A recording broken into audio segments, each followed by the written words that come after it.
Bom dia. Bem, é o seguinte, a gente poderia abordar apenas o caso da bomba, né? Mas a gente tem que dar uma lembrada também no passado e entender o que levou a cair essa bomba aqui em Hiroshima.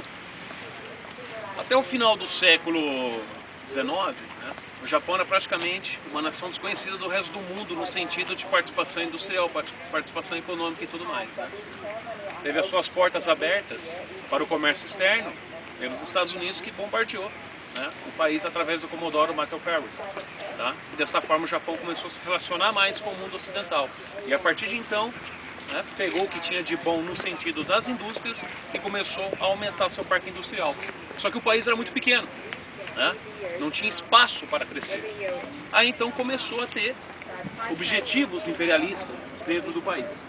O mundo percebeu a presença do Japão em 1905, quando ele vai disputar as Ilhas Sakhalinas com a Rússia. E contrariando qualquer prognóstico, o Japão venceu essa guerra com a Rússia, né? Aí estava formada então uma nova potência militar. E o Japão, em sua história, em mais de 1000 anos, ele nunca tinha perdido uma guerra, tá? Era necessário agora o que para o Japão? Expandir, né, a sua área territorial, tá? Ele precisa de matéria-prima, precisa de espaço para crescer a população, e na ilha aqui é complicado. Aí então ele resolveu atacar os países asiáticos, né? Durante a década de 30, invadiu Coreia, invadiu China, né? Em 37 começou então com mais força a Guerra Sino-Japonesa. Houve o terrível massacre de Nanquim, que 300 mil chineses morreram, tá? Através das forças militares japonesas. O Japão acabou então indo de encontro com os ideais tanto da Itália do Mussolini quanto da Alemanha do Hitler. Esses três países formaram os países conhecidos como eixo, né? Eixo do mal, como foi dito, né, posteriormente na história. E com os mesmos objetivos e com a mesma noção de que eram raças superiores, né, esses três países acabaram brigando praticamente contra o mundo todo. Foi a Segunda Grande Guerra Mundial, tá? Os conflitos, né, pelo mundo todo foram se desenrolando. A União Soviética entrou na guerra depois que o Hitler rompeu, né, os tratados de não agressão com Stalin.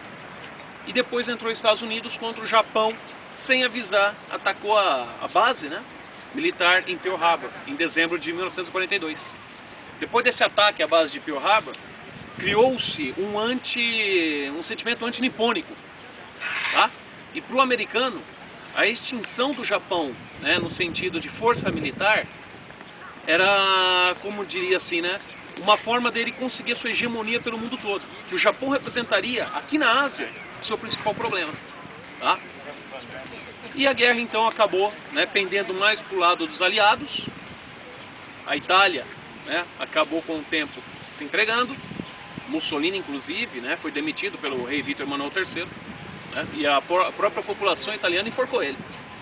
Hitler, nós sabemos o destino dele, né, as tropas aliadas, combinadas com os soviéticos, com os franceses, ingleses, americanos, a partir do dia D, Operação Overlord, iniciaram então a busca a Hitler, e só sobrou o Japão.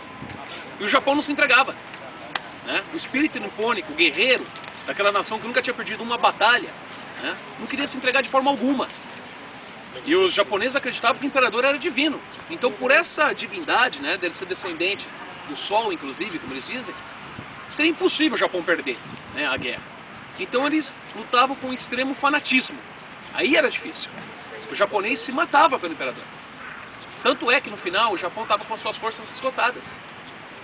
Seus aviões decolavam às vezes sem bombas e sem combustível de retorno, os famosos kamikazes. Se jogavam nos navios, né, em outros alvos, tudo em nome da pátria. Então estava difícil você conseguir acabar com o Japão nesse sentido. E uma invasão ao Japão, segundo os americanos, custaria milhões de vidas japonesas e dos seus soldados. E aí o presidente, né, Henry Truman dos Estados Unidos, que tinha pego, né, o comando do país que vinha, né, do presidente Roosevelt, Franklin Delano Roosevelt, bem próximo do fim da guerra, já tinha o projeto da bomba atômica praticamente concluído, e do momento que estava pronto, ele avisou ao Japão que tinha uma arma de destruição em massa e queria usar caso o Japão não se rendesse. O alto comando de guerra do Japão não se entregou, não se rendeu aos avisos, e infelizmente no dia 6 de agosto de 1945, né, pontualmente às 8h15 da manhã, o piloto Paul Tibbets, né, sobrevoou o céu do Japão com o bombardeiro, né? B-29, o Enola Gay, batizado em homenagem à sua mãe, né? Enola Gay lá nos Estados Unidos seria gay, seria alegre, né? Então ele colocou o nome da sua mãe no avião, inclusive.